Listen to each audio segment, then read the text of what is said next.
Today we will consider errors in a measurement and its types. We know what are physical quantities. The quantities in terms of which laws of physics can be explained or expressed, and the more important thing is you should be able to measure them either directly or indirectly. And when we are doing some measurement, then some uncertainty, imperfection, or inaccuracy occurs, and this causes error. So we will discuss about error in a measurement and its different types.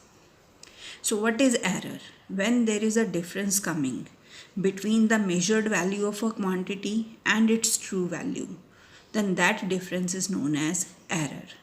So error is difference between true value of that quantity and measured value. This is known as error. In further videos, I will tell you how to find a true value.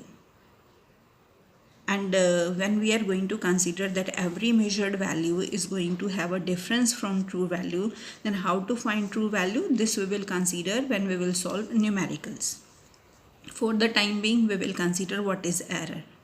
The difference between true value of a physical quantity and measured value is known as error. Now there can be so many sources of error. So we are going to have different types of errors. Mainly we are going to categorize them: systematic error, random error, and least count error. Again, three types of error mainly we will consider: systematic error, random error, least count error. Now systematic error is further subdivided into three parts. One is instrumental error, second imperfection in experimental technique or procedure, third is personal error. First we will discuss about systematic error. The error that is due to system, that is systematic error. And in this, the very first part is instrumental error. When we are measuring, naturally we are doing making use of some instrument. So the error that is associated with the instrument, it may be because of faulty designing of instrument, then that error will be known as instrumental error. Maybe calibration of that instrument is not proper, designing is not proper, zero error is there in the instrument. So all these errors which are because of the instrument that we are going to use, these errors are known as instrumental error. For example, a scale is given to you. This type of scale is there, and its one end is broken. And if someone will ask you to measure the length of a matchstick with the help of this, or it is asked to measure the length of this cap. So if I will start it like this,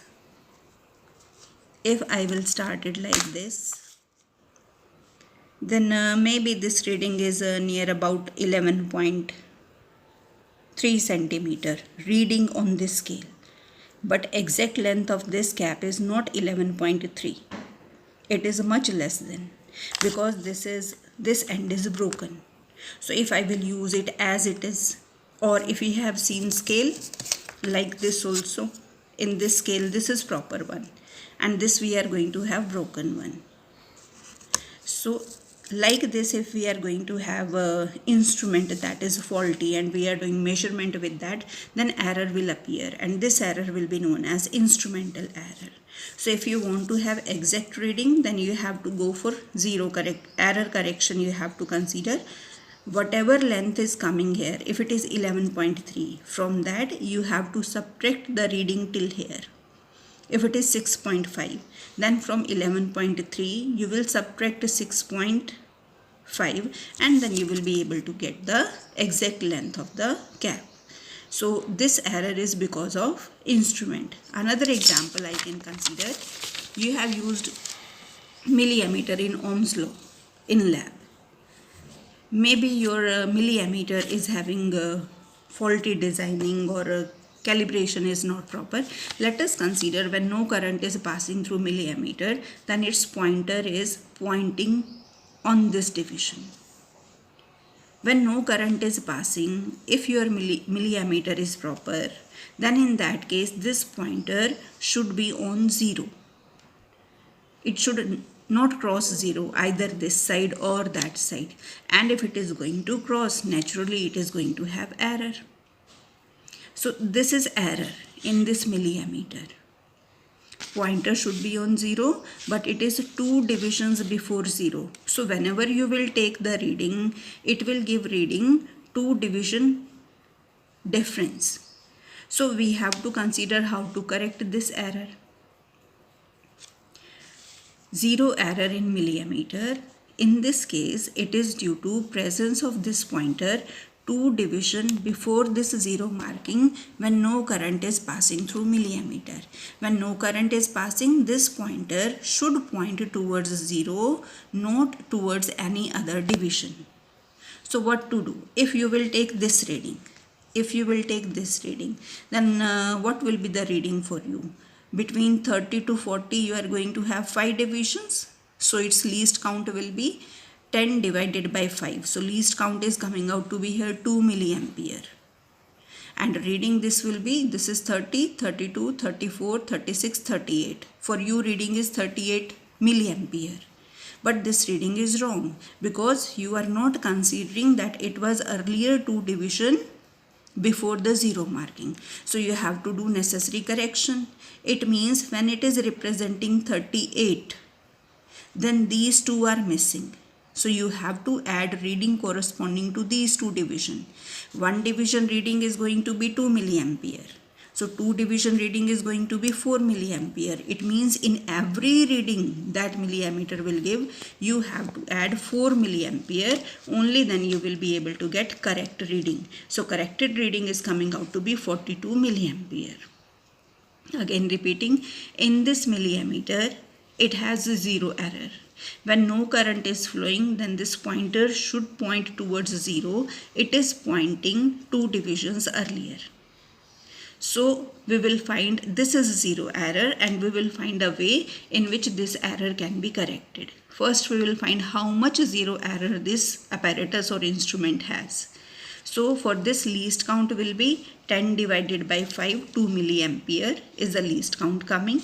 0 error, how much is 0 error coming? 0 error is coming minus, because this is coming before 0 marking. If it will come after 0 marking, then error we will consider positive.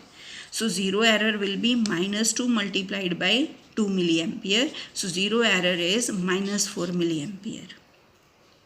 0 correction, when we are doing correction, is always negative of this. So if this is negative, we have to add. If this is positive, we have to subtract. The main point here is, due to faulty apparatus, you can have error in your reading. If you will not consider here this 0 correction or error correction, in that case your reading will be 38 milliampere. That is wrong. Actual reading is 42 milliampere. That is right. So error can be due to defect in the apparatus that you are using. Another point of systematic error is imperfection in experimental technique or procedure. When you are doing experiment, certain conditions you cannot avoid. For example, when you are going to weigh an object in air, then air will have its upward force. Buoyant effect will be there. So that you are neglecting when you are doing the experiment. But actually it is present. So whatever weight will come, that will not be exact weight. That will be less than its exact weight. Weight means you are going to calculate downward force. And buoyant effect will be giving it in upward force. So whatever you want to calculate, this will oppose that. But we are going to neglect it during experiment. So this negligence can be also a cause of error. When you are doing experiment related to calorimeter, means transfer of heat, you are going to consider, you are going to have hot spherical bob and you are going to immerse it in cold water. So whatever heat is associated with that bob, it will transfer to cold water till equilibrium. So we are going to consider total gain of energy by water will be equal to total loss of energy by bob. But we are neglecting here that there will be energy loss due to radiation also. So this will also cause error. So while doing experiment, many things are there which comes on their own and they are causing error. Third part of systematic error can be personal error. The person who is doing the experiment, maybe he or she is not aware of all the steps properly, not setting the apparatus properly, not taking the observations correctly, not going for the precautions which should be taken. So all these things, all these negligence work will lead to error in the result. If you are doing experiment to find the time period of a simple pendulum, in precaution it is given that amplitude of oscillation should be very small. If you are keeping amplitude of oscillation that large, naturally error will be there.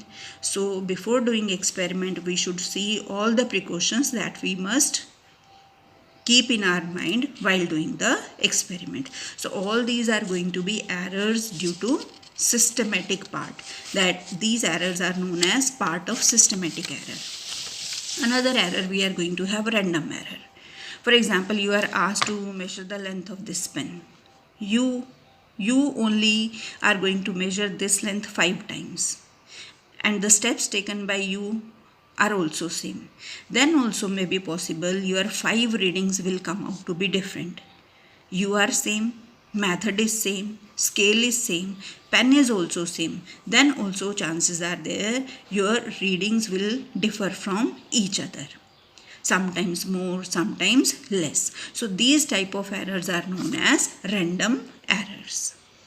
And if we are talking about next type of error, that is least count error. You are already familiar with the term least count. Least count means the smallest reading that we can take with the help of an instrument. That is known as its least count. As I have told you, in this case, its least count is going to be 2 milliampere. Similarly, this is the scale, that is your geometry scale you are using.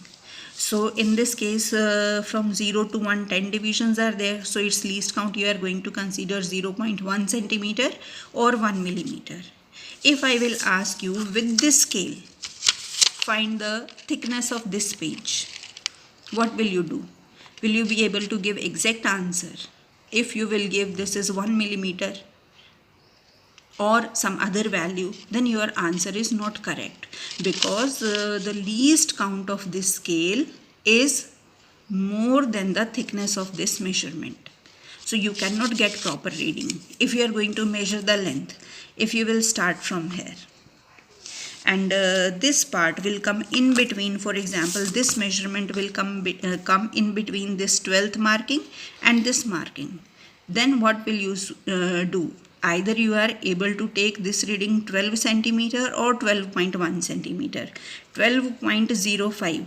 Like this you cannot take any reading, because its least count is 0.1 centimeter. So either your reading will be 12 or it will be 12.1. No option that you can go for 12.05 centimeter. So this is a limitation of this least count, that I cannot measure a reading that is less than 0.1 centimeter. So like this also, sometimes we are going to have limitation with the least count, and these limitations are also responsible for error. So these type of errors are known as least count errors.